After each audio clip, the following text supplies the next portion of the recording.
The noon sun burned white over the prairie, turning the air above the wooden pens into wavering glass.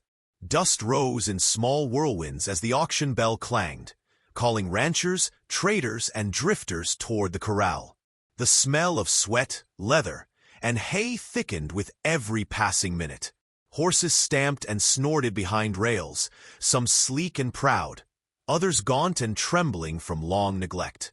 Among them stood one unlike the rest, a dark bay Mustang with scars cutting pale lines along his flank, his eyes burning like wildfire.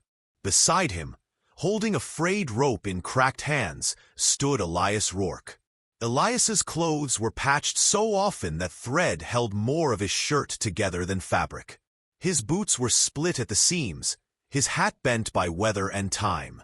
Yet the way he stood beside his horse, upright, calm, protective, spoke of a man who hadn't surrendered his pride, only buried it deep beneath hardship. He whispered softly to the Mustang, voice rough with dust and hunger. "Easy, Ash. We just need one buyer. One good soul, that's all." The crowd surged closer. Voices rose. Laughter, mockery, the rattle of coins. Near the front, a carriage gleamed black as oil, drawn by two shining mares. From it stepped Langford Hale, the richest man in the county, dressed in a pressed suit and gold-tipped boots. His smile was practiced, the kind that didn't touch the eyes. He carried a cane not for need but for show, tapping it against the ground with rhythmic arrogance. "What's this?" he said, pointing the cane toward Elias's horse. "Someone dragged a ghost into my auction." Laughter rippled through the crowd. Elias didn't answer. He kept his hand on Ash's neck, feeling the horse's pulse tremble beneath his palm. Langford circled like a vulture. "I remember you," he drawled. "Lost your land last winter, didn't you? And now you're trying to sell me this scarecrow with hooves." Elias's jaw tightened. "He's worth more than your whole stable," he said quietly. The words fell like a stone into silence. Langford's grin faltered, then returned sharper than before. "Is that so?" He stepped closer, his boots stopping just inches from Elias's worn ones. "Maybe I should buy him, just to put him down. Do both of you a favor." The crowd laughed again, but uneasily this time. A few turned their eyes away. Elias's shoulders stiffened. "You wouldn't know the worth of something that bleeds for loyalty," he murmured. Langford's smile vanished. His hand moved fast, too fast for anyone to stop. The cane jabbed forward, catching Elias hard in the ribs. He fell to one knee, a grunt escaping before he could swallow it. The laughter came again, louder now, crueler. Langford chuckled and turned to the crowd.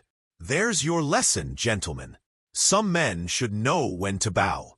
Ash screamed, a deep, wild sound that silenced everything. The horse reared, the rope snapping from Elias's grasp. Dust and light swirled as hooves struck the air. Langford stumbled back, eyes wide for the first time. The auctioneer shouted, "Hold him! Hold the beast!" But no one dared move. Ash's muscles quivered, his head tossed high, nostrils flaring with rage.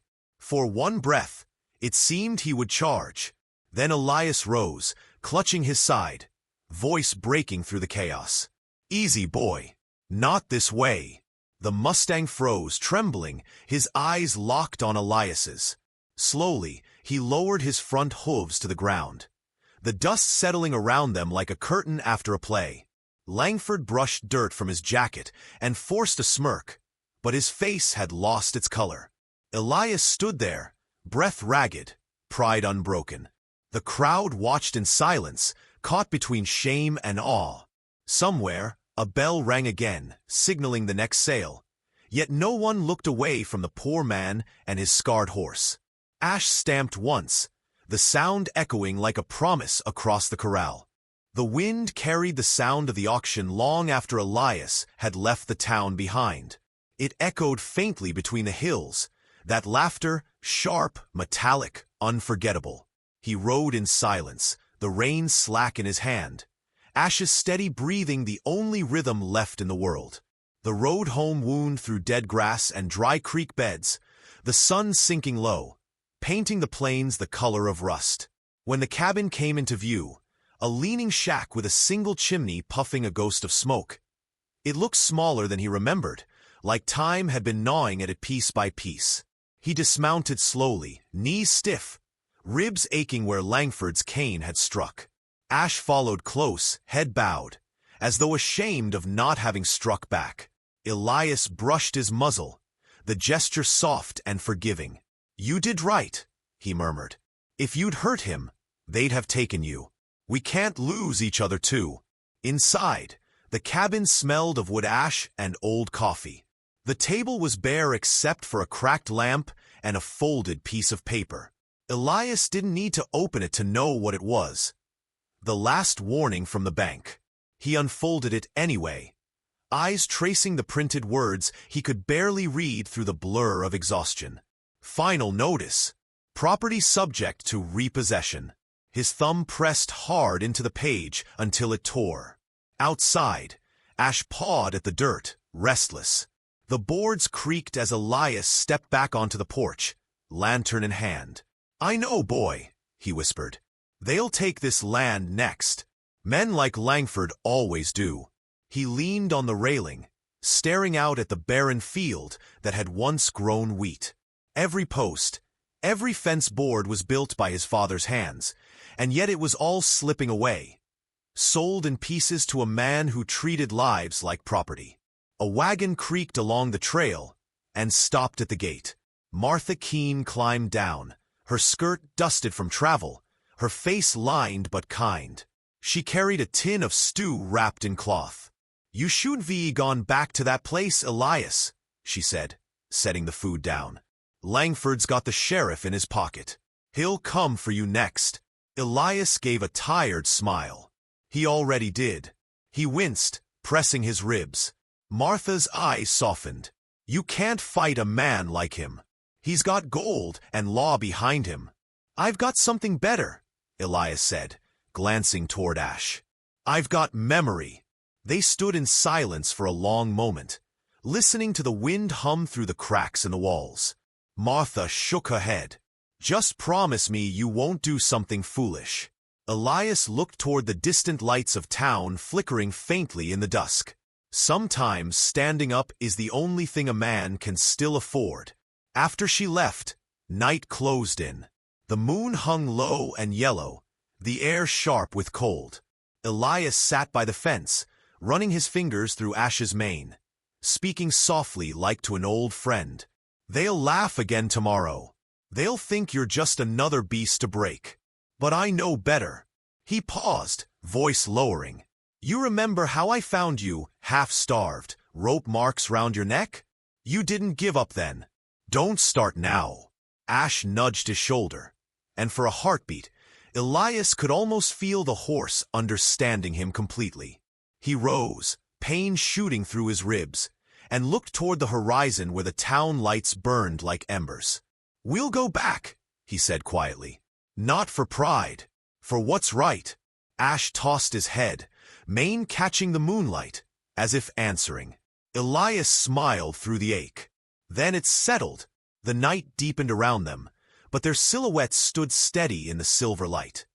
Two souls bound by one unspoken vow, waiting for dawn to give them the courage to rise again. Dawn broke pale and cold, the horizon lined with frost. Elias stood outside the cabin, tightening the worn saddle on Ash's back. Every buckle clicked with quiet finality, like a man sealing his fate. He had slept little, haunted by flashes of Langford's laughter and the way the crowd had turned its face from shame. But this morning, his fear had gone still. What filled him now was something heavier, steadier, resolve. Ash shifted beneath the saddle, muscles rippling, eyes alert as if he too sensed what was coming. "One last ride, old friend," Elias said softly. "Let's make it mean something." By the time they reached town, the air was alive with noise again. The auction was already underway, voices rising over the bleating of livestock and the rhythmic chant of the auctioneer. Men leaned against fences, coins clinking in pockets, their eyes bright with greed. The memory of the last encounter still lingered. People turned when they saw Elias riding in, some whispering, some sneering, others simply curious why the man who'd been humiliated had the gall to return. Langford Hale stood near the main pen, surrounded by his men, his gold watch gleaming like a badge of power. When he noticed Elias dismounting, amusement flickered across his face. "Well, look who crawled back. Couldn't stay away from my entertainment." His tone was smooth, but his eyes carried a sliver of unease. Elias met his gaze calmly. "You hurt me once. That was enough. I didn't come for you. I came for the truth." Langford laughed. "Truth? This is an auction, not a sermon. You planning to sell your pride this time?" Elias's voice stayed even. "No, I'm here to show you something you can't buy." He motioned toward Ash, whose dark coat shone beneath the sun. The crowd quieted as the Mustang stepped forward, head high, scars glinting like silver. Langford smirked. "That beast? I'll wager he won't clear a fence higher than my cane. Tell you what, if he can, I'll pay you double what he's worth. If not, you leave this town and never show your face again." Murmurs swept through the crowd. The challenge was cruel but tempting. Elias looked at Ash, his eyes soft but steady. "No need for bets. We don't jump for gold." He unfastened the rope, letting the horse free within the corral. "We just show what can't be broken." Ash moved like liquid fire, circling once, hooves striking rhythm with the crowd's breath. When he reared, sunlight burst behind him, and for a heartbeat, time itself seemed to stall. He surged forward, clearing the tall fence with impossible grace, landing silent and sure. The onlookers erupted in gasps and applause. Even those who'd mocked before stood struck by the sight. Langford's smirk faltered. His pride, thin as paper, tore under the weight of what he saw. A creature he had dismissed, now magnificent and free. In a desperate flare of anger, he snatched the whip from a handler and cracked it across Ash's flank. The sound was sharp, cruel. Ash's head shot up, ears pinned, muscles tense like drawn steel. The crowd froze. Elias shouted, "No!" But the Mustang was already moving. He lunged, not blindly, but with precise fury. The whip fell from Langford's hand as Ash's forelegs struck the ground inches from his boots, the earth shuddering under the impact. Langford stumbled backward, terror dawning in his eyes for the first time. Elias ran forward, grabbing Ash's reins, his voice low but firm. "Enough, boy! He's beaten." The horse's chest heaved, breath clouding the air, but slowly he calmed beneath Elias's touch. Silence rippled through the crowd, broken only by the rasp of wind through dust. Langford collapsed onto his knees, humiliated, trembling. Elias turned to the onlookers, his voice steady, resonant. "You all saw what cruelty earns. A man's worth isn't measured in coin, but in what he shows mercy to." He glanced at Langford once more. "Consider this your lesson." The crowd parted for him as he led Ash out. Their faces changed, some ashamed, some awed, all silent. Behind them, Langford's laughter was gone. In its place was the hollow sound of a man who finally met the mirror of his own cruelty, and didn't recognize the face staring back. The crowd lingered long after the dust had settled. What they had witnessed didn't fit into words.